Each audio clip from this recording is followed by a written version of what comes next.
हूँ कि आज सवेरे से जो मेरी चर्चा है वो चर्चा अगेन मैं वो बाइफर्केशन के संग चल रहा हूँ, अपनी दुनिया और सबकी दुनिया। सबकी दुनिया में हमको दुनिया के संग चलना है, मैं वह व्यावहारिकता से मना नहीं कर रहे, लेकिन अपनी दुनिया में हमको हमारा जो मानस विकसित करना है वो अनिवार्य है। बाकी साथ कोई सौदा नहीं हो सकता, कोई कॉम्प्रोमाइज नहीं हो सकता, ये मान के तो ये अनन्यता की बात होगी। ये उत्तम अधिकारिता है। ये उत्तम अधिकारिता के संदर्भ में मैं हीन अधिकारिता आपको गिना रहे हूं कि ऐसा जो प्रवाही व्यक्ति यानी जो केवल क्रिया कर रहे हो, क्रिया मात्र जो कर तो चलो जा रहे हो, जाके अंदर अंतःकरण में कोई भी वाइब्रेशंस नहीं आ रहे हैं, कहीं भी स्पंदन नहीं, तो भी ऐसी हीन कक्षा की साधन रूपा चेष्टा जो सेवा है वो भी फल रूपा सेवा से जुड़ी रहेगी। वो वासु अलग नहीं हुई यार, ये यहाँ फल रूपा साधन रूपा च आस्ते, ये बात श्री गोसाई बाबा ने कही है, नहीं तो ये कहने को प्रयोजन नहीं आता। यहाँ साधन और फल दोनों एक है। जो साधन है वही फल के अंतर्गत है और जो फल है वही अपने आप में साधन बन रहे हैं। इन दोनों में कोई भी पृथकता नहीं है। पृथकता अवस्था भेद को, अवस्था भेद सु जो एक पुष्टि भक्त की अनुभूति है वो कोई एक बिंदु तक साधन रूपा है और कोई एक बिंदु के बाद फल रूपा बन जा रही है। जाके उदाहरण बहुत सारे अपन वार्तान में देख सके। ये एक बात कही है। अब देखो यहाँ एक जो उदाहरण दिया है वो श्री स्वामिनी को दिया है, श्री गोसाई बाबा ने ताना विदन मई अनुसंग बद्ध दिया। मैं श्लोक की चर्चा बहुत नहीं करूँगा, बहुत बार मैं आपको समझा चुका। ये पूरे श्लोक का तात्पर्य क्या है ये अपन को ध्यान देना है। ये श्लोक को जो तात्पर्य है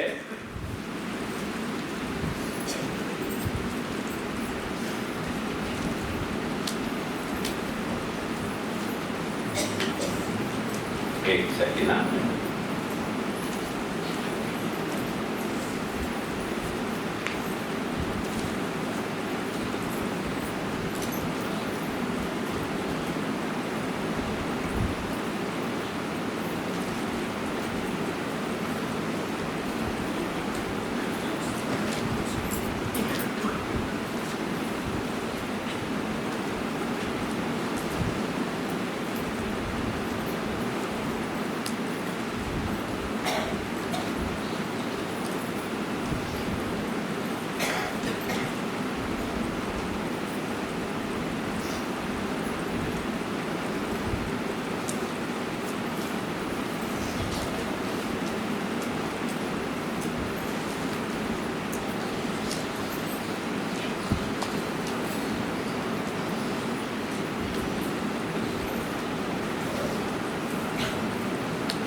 ये स्वामिनी के जो वचन हैं, स्वामिनी के विषय में स्वयं भगवान के वचन है। ये ताना विदन मई अनुसंग बद्ध दिया, ये एकादश स्कंद के 12वें अध्याय में है। या पहले थोड़ी भूमिका समझ दो। ये नत्वा हरिं प्रवक्ष्यामि स्वसिद्धांत विनिश्चयम्, ये सिद्धांत कहने वालों प्रतिज्ञा वचन है। तेरे में आ रहे हो ये दिखा दीजिए पहले, अब मैं सिनॉप्सिस बोल रहा हूँ। नत्वा हरिं प्रवक्ष्यामि स्वसिद्धांत विनिश्चयम्, ये बात समझ में आ रही ना।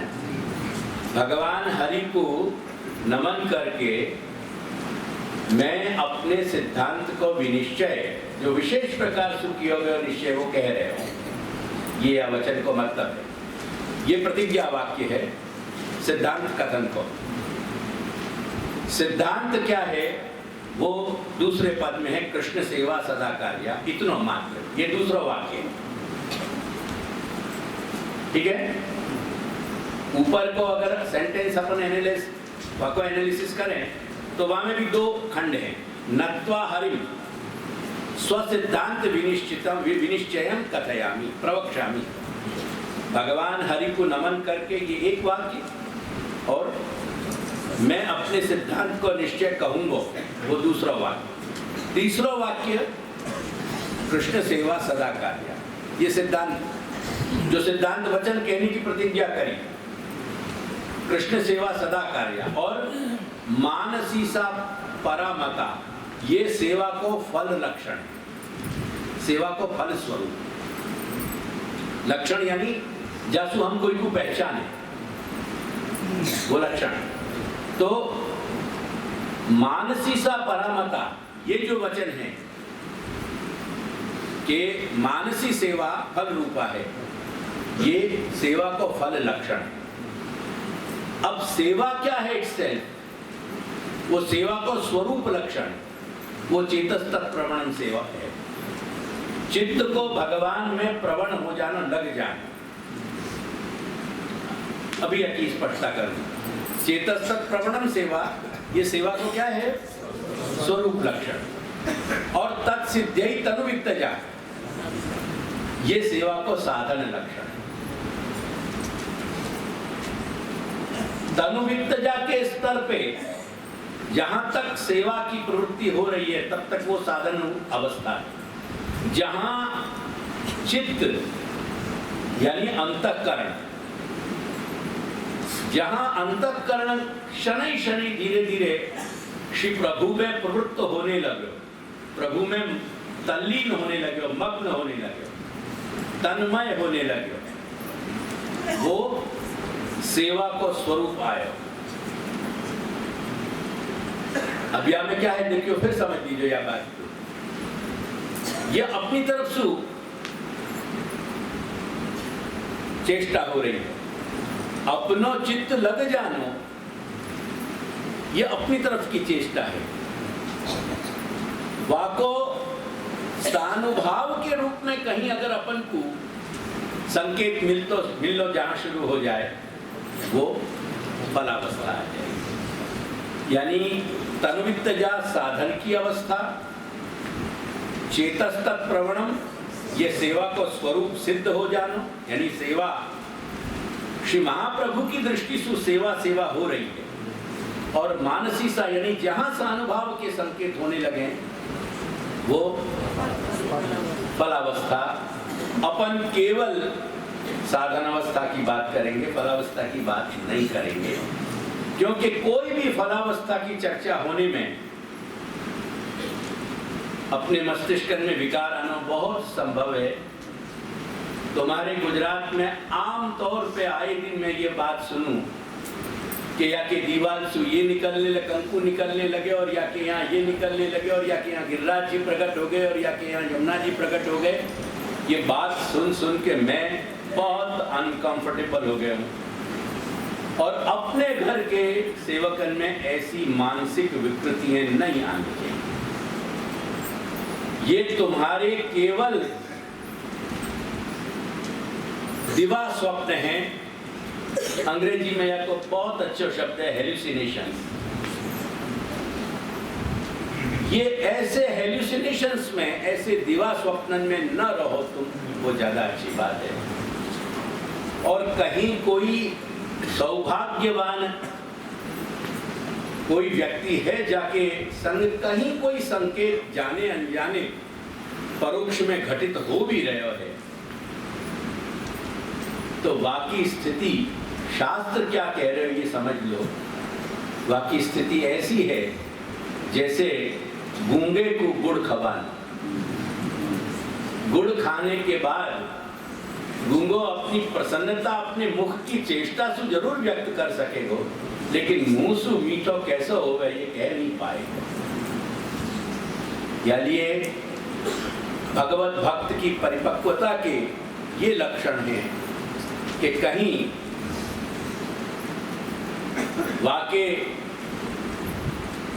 चेष्टा सु वाके मुख की आकृति सु जकु महानुभाव पदकार कह रहे हैं कि नैनन में झलकत गिरधारी। अगर वह गिरधारी को कोई की आंख में देखने की आंखें अपने पास हों तो वो भी क्वेश्चन मार्क है। यानी वहां पे भी जंप मत लगा दीजिए, क्योंकि मैं तुम्हारी वो तुम्हारे यहाँ क्या ना कूद के न भूस के, वह तुम्हारे कूदकांशु और भूसकांशु बहुत डरू मैं, क्योंकि वहां पे तुम्हारे कोई के संयम नहीं है। क्योंकि एक भक्ति मार्गीय व्यक्ति की भक्ति मार्ग सुसंबंधित जो गंभीरता चाहिए वो तुम्हें नहीं है, वो परिपक्व है। हम किंडरगार्टन में नहीं बैठे भाई हैं, हम कहीं प्रौढ़ कक्षा अटेंड कर रहे हैं और प्रौढ़ कक्षा की जो प्रौढ़ता होनी चाहिए वो हमारे अंदर कहीं दिखनी चाहिए। तो ये बात ध्यान रखिए। तो वो धीबंध यानी हमारे अंतःकरण, हमारी बुद्धि, चित्त, मन, अहंकार इत्यादि कहीं ना कहीं कृष्ण में लगने लगे हैं। हमें बहुत सारे जैसे कॉमन तुमको ध्यान हो तो ग्राफिक कोई लाइन देखी हो, खास करके आजकल प्राय सभी लोग जो है कार्डियोग्राम से परिचित हों तो आपको कार्डियोग्राफ की मशीन जो है बाकी जो लीटा आम है ना, वह तरह के कहीं फ्लक्चुएशंस अप्स एंड डाउन्स आ सकते होंगे, लेकिन वो फ्लक्चुएशंस जो हैं वो भी कहीं आते हों, ऐसे कहीं अप्स एंड डाउन्स आ रहे हैं तो वो भी कहीं एक प्रौढ़ता की निशानी है। और वाकु बहुत ही हृदय के आनंद के संग वाकु वो बधाई अपन को स्वयं को देनी चाहिए कि कहीं अपना मालिक अपन पे कहीं प्रसन्न है, अपना स्वामी कहीं प्रसन्न है। तो ये धीबंध की बात या अंतःकरण के बंध जाने की बात श्री प्रभु ने स्वयं ने ये 11 स्कंद में कही है। क्या कोई ज्यादा विस्तार नहीं करूंगा मैं।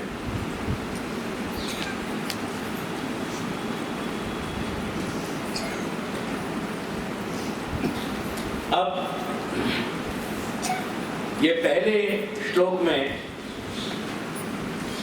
चेतन तक प्रवणम सेवा तक सिद्धि तनुविद्या, दूसरे श्लोक तक में ये सेवा के लक्षण आ गए। सेवा को फल लक्षण, स्वरूप लक्षण और साधन लक्षण। अब देखो तीसरे श्लोक पे अपन देखें क्या लिख रहे हो वहां, देखो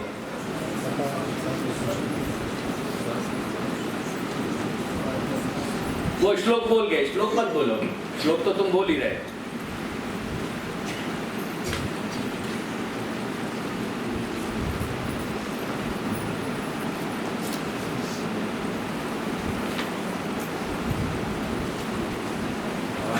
अच्छा ये दोनों चीज आ गई।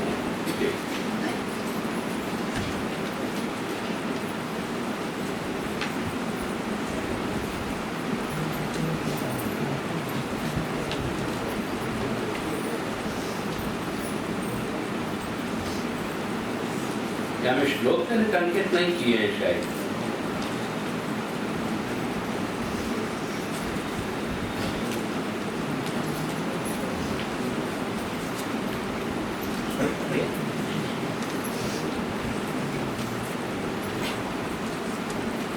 नहीं ठीक है, वो आया नहीं है श्लोक में।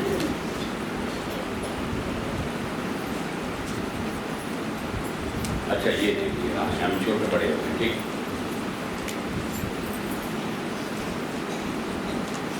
अब देखो ये तीसरे श्लोक में क्या बात कही गई है वो कुल मिला के समझ लो। या में ब्रह्म के दो रूप बताए, एक परब्रह्म का रूप जो सेव्य है और एक अक्षर ब्रह्म का रूप जो ज्ञेय है। श्री महाप्रभु के सिद्धांत, जो सिद्धांत श्रौत सिद्धांत है, ये बात मैंने सवेरे कही कि श्रुति को सिद्धांत, वेद को सिद्धांत और श्री महाप्रभु का सिद्धांत एक ही है। द्वादृष्टिसु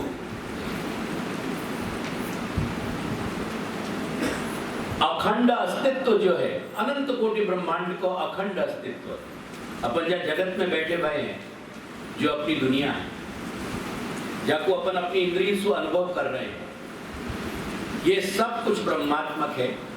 ये समझना यानी ये जरूरी है, क्योंकि यहाँ पे तीन चीज स्थित यहाँ पे डिपेंड कर रही है। और या को अगर हृदय सु यानी बुद्धि सु समझोगे नहीं और हृदय से स्वीकारोगे नहीं, तो भी तुम्हारे भक्त को जो एक माइंडसेट डेवलप होना चाहिए, मानस जो विकसित होना चाहिए, वो मानस विकसित नहीं होए। वो एटीट्यूड जो तुमको डेवलप करना है, वो तुमको जो एक आंतर चेतना तुमको जो डेवलप करनी है, जो एप्टीट्यूड वा के साथ तुमको डेवलप करना है, वो आंतर चेतना तुम्हारी डेवलप नहीं होगी, वो तुम्हारे व्यवहार में वो चीज नहीं आएगी। तीन चीज यहाँ पे डिपेंड कर रही है। एक चीज सबसे पहली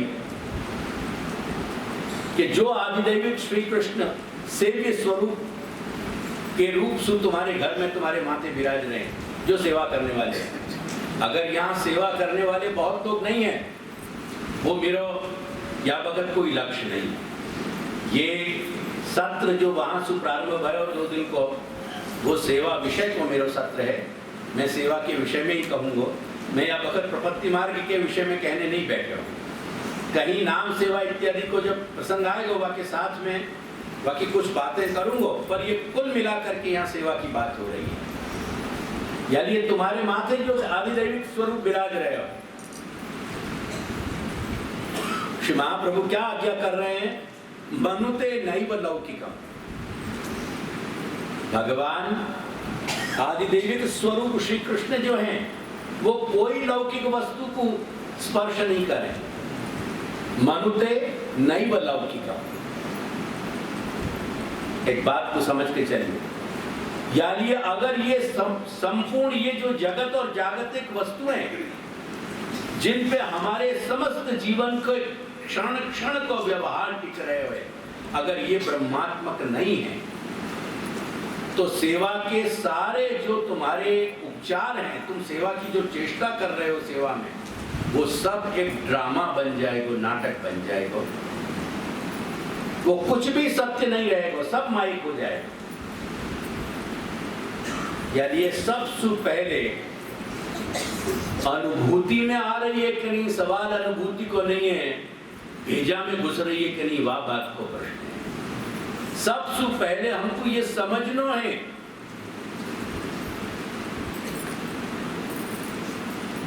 जैसे शास्त्र को अभ्यास करने के बावजूद जब तक भगवत कृपा नहीं होवे तब तक ज्ञान की अवस्था भी आवे नहीं। ये जगत जो है वो अक्षर ब्रह्म के रूप में अपन को अनुभूत नहीं होने लगे, ज्ञानी को भी पंडित को भी, पर वाक्य चित्त में एक प्रभेद बिल्कुल साफ हो गए कि ये मोकू ब्रह्म के रूप में अक्षर ब्रह्म के स्वरूप से अनुभूति में नहीं आ रहे हो। ये जगत जड़ रूप को अनुभूति में आ रहे हो, लेकिन वास्तव में जड़ रूप अनुभूति में आते भय भी ये संपूर्ण जितना भी वस्तु मात्र है, ये सब कुछ ब्रह्म स्वरूप है। ये समझ बाकी बहुत स्पष्ट है, ये समझ बाकी बहुत स्पष्ट है। या के विपरीत, यानी या को अगर उदाहरण देखें तो हम कलर्ड ग्लास को अगर चश्मा पहन लें और हमको लाल या नीला दिखाई देने लगे, चारों तरफ वस्तु मात्र अपन को लाल या नीली दिखाई देने लगे, तो क्या अपन उन सब वस्तुओं को लाल या नीली मान लेंगे? नहीं मानेंगे ना। क्या अपन क्या विचार करेंगे कि अपन को ये लाल अनुभव में आ रही है, दिख रही है, पर लाल है नहीं। ये नीली दिख रही है पर नीली है नहीं। एक 4 वर्ष के 3 वर्ष के बच्चा को पहना दो, वो बच्चा की अनुभूति में ये डिफरेंस नहीं आएगा। वो लाल चश्मा जैसे मिलान में मिले कि नहीं है, कागज के चश्मा है जिनके पीछे रबड़ बधी रहे, ऐसे लगा के वो बच्चा गोल गोल आंखन से दिखे, कहा सब कुछ ये लाल ही लाल है। बापू ये वास्तविकता लगे बाकू ये प्रभेद नहीं होवे कि मुझको लाल दिख रहे हो पर लाल है नहीं। ये एक अज्ञानी की अनुभूति है, एक शुद्ध संसारी की अनुभूति है। लेकिन एक भक्ति मार्गी, एक शरण मार्गी की जो समझ है वो समझ बहुत स्पष्ट होनी चाहिए। वाकई अनुभूति वाकई भी वैसी ही है जैसी एक अज्ञानी की है। वाकू भी जड़ रूप में ही दिखाई दे रहे हो, ये सब कुछ स्पर्श हो रहा है, लेकिन बाकी एक समझ है कि ये जड़ रूप मुझको अनुभूत हो रहे हो पर ये जड़ रूप है नहीं। इतनी समझ यदि हमारे अंदर विकसित नहीं हो पा रही है तो हमको सेवा छोड़ देनी चाहिए। सवाल समझ को, अनुभूति को नहीं।